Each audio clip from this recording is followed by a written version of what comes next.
Our next speaker is the keynote speaker for this session, Mr. Amitabh Kant. Mr. Amitabh Kant is the CEO of NITI AAYOG, which is the National Institution for Transforming India. He is a member of the Indian Administrative Service, and Mr. Kant has been a key driver of various government campaigns such as Make in India, Startup India, Incredible India, just to name a few. He's also held various other positions. In one of his capacities as Secretary, Industries, Government of India, Mr. Kant also drove the Ease of Doing Business initiative and ranking of states on various outcome parameters. I would now request Mr. Amitabh Kant to come and address the audience.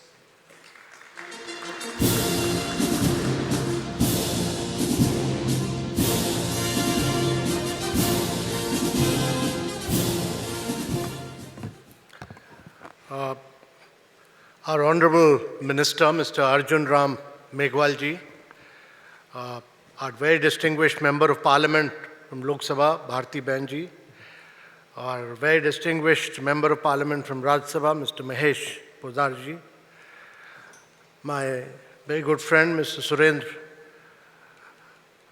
Borad from Belgium, who runs the Gemini Group, Mr. Sanjay Mehta, the President of MRAI, Mr. Brian and Ms. Robin from ISRI, Mr. Tom Bird from BIR, distinguished guests, ladies and gentlemen. I'm truly delighted to be here at this very unique conference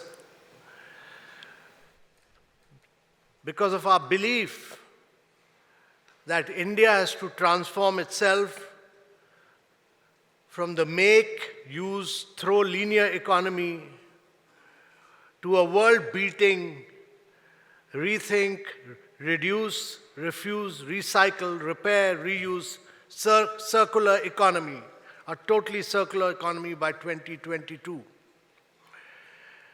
The current linear developmental mode is technologically outmoded. It's ecologically unsustainable, it's economically inefficient, and socially discriminatory.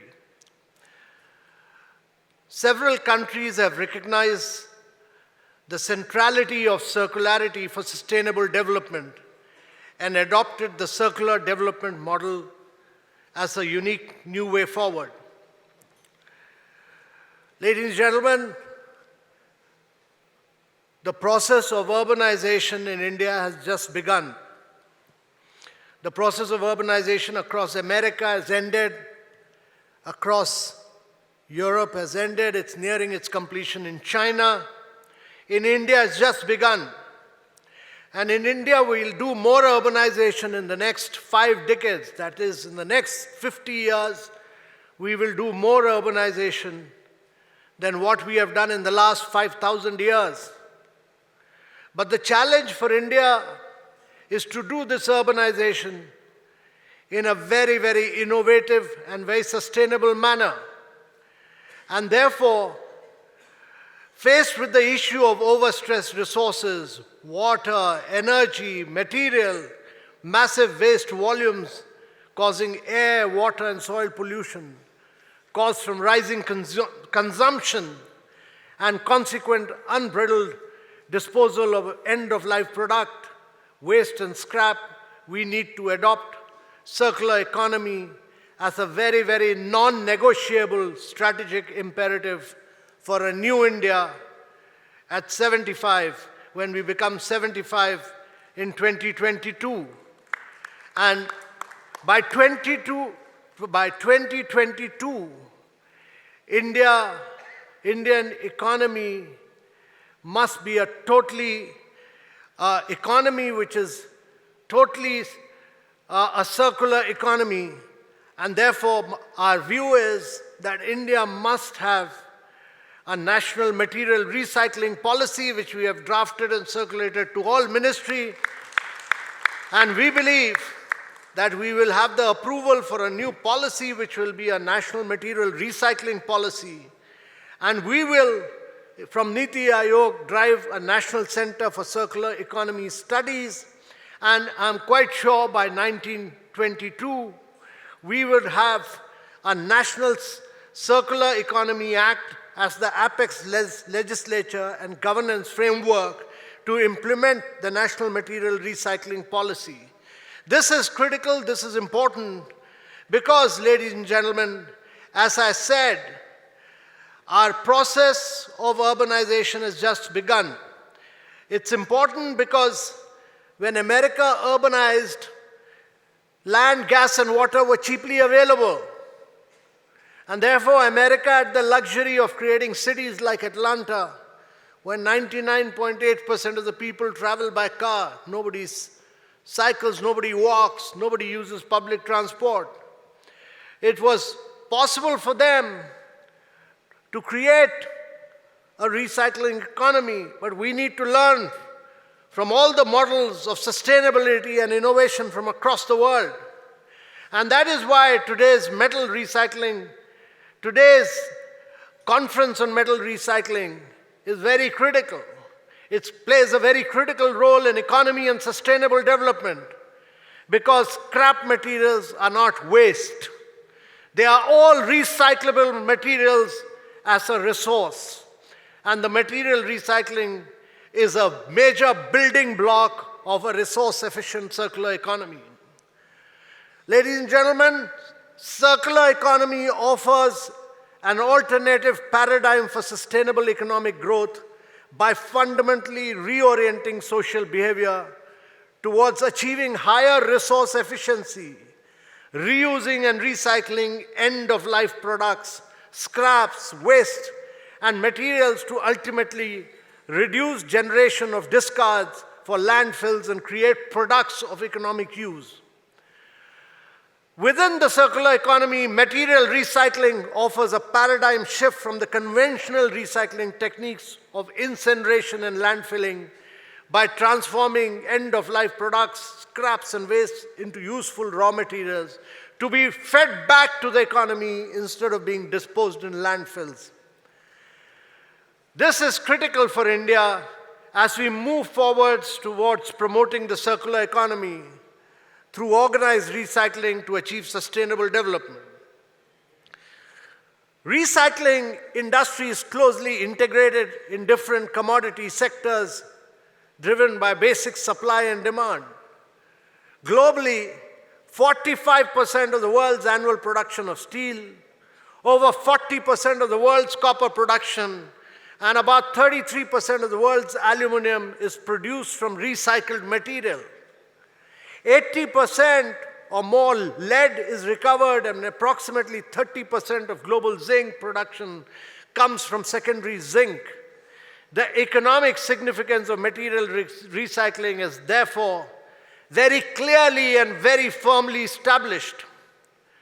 I think it's very important for India to recycle steel, non-ferrous materials, e-waste, paper, construction and demolition waste recycling. All these are critical. Today in India, we are increasingly focusing on steel, on non-ferrous materials, aluminum, copper, lead, zinc, all these. But plastic is critical. Domestic consumption of about 15 million tons of plastic. The estimated recycling capacity is just about 2.35 million. And recycling continues to be in the informal, unregistered units. And therefore, we need to formalize the sector. We need to have extended producers' responsibility, and we need to bring out an EPR framework. We need collection targets for plastic waste and rules, and we need very high plastic recycling rates, which are environmentally sound. We have, in India, waste generation of about 2 million tons a year, and e-waste is growing very, very fast. We need to have a completely formal recycling capacity, which is only about 10%. It's all an informal sector, it's all hazardous. And therefore, industry has to catch up for collection targets. Capacity ramping up in recycling is quickly required. And this is possible because we have very dynamic leaders. We have people like Mr. Surendra from Belgium. We have many, many dynamic leaders. The biggest recyclers across the world are all Indians. They go and recycle across Belgium, across Amsterdam, across Europe, across all over USA, all over the world. And now they should turn their energy back at India. And it's incumbent upon them to really ensure that we become a recycling sustainable society. And Mr. Surendra, who has done so much of work in his village, should look at India as his whole village and transform India in recycling. I call him the king of recycling. And therefore, he should relocate to India now from Belgium. He should use technologically advanced recycling facilities in India to produce quality recycled materials. And we will help him. The government will act as a facilitator, as a catalyst, in a to ensure that we create a very move that we transit from a fragmented, unorganized recycling to advanced quality jobs towards a very formal sector. Unless the recycling ecosystem evolves to standards, we will not be able to manage waste as a resource. It will not be possible. And therefore, producers and manufacturers need to fully engage themselves in developing reverse logistics chain and organized recycling. This is critical. And we must learn and benefit from the vast experience of many of our leaders, the non-resident Indians who have done so well abroad. We would also like Mr. Brian and Ms. Robin of ISRI and Mr. Tom Bird of BIR to take the lead in this regard. And we in the National Institution of Transforming India will be very happy to work with them to find solutions to our developmental challenges, to build the right governance models, to work with municipal bodies in private sector collaboration. We have demonstrated our great ability to do this in cities of Surat, in cities of Indore, in cities of Bhopal. These were cities which were some time back, some of the most polluting cities of the world. If you go and look at them now, they are some of the cleanest, the finest cities of India and probably of the world. And therefore, India, once it takes up a challenge, will deliver. And therefore, we would like to learn from the experience across the world to integrate the informal, unorganized sector and create infrastructure facilities for recycling clusters and develop the collection and segregation facilities and the reverse logistic chain. Ladies and gentlemen, I am delighted to be here because India needs technology upgradation and R&D. We need to promote advanced technologies from across the world. And whether seen from resource conservation perspective or environmental footprint or economic well-being perspective, the recycling industry will be playing a very vital, a very critical role in the economy and society. It'll be the building block of a resource-efficient circular economy in India. Our need is to develop an integration of perspective, and I think this conference will play a very major role. The deliberations held here will help us to brainstorm about the challenges in different recycling areas and enrich us.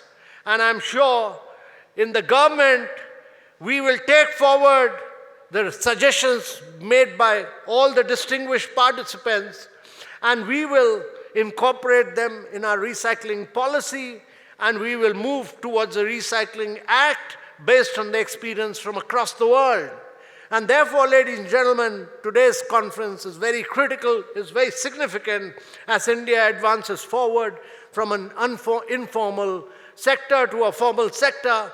And we look forward to the recommendations of this conference to be incorporated by the National Institution of Transforming India in its policy framework and in its new circular act, which we think will radically transform India towards a circular economy. Thank you very much, ladies and gentlemen.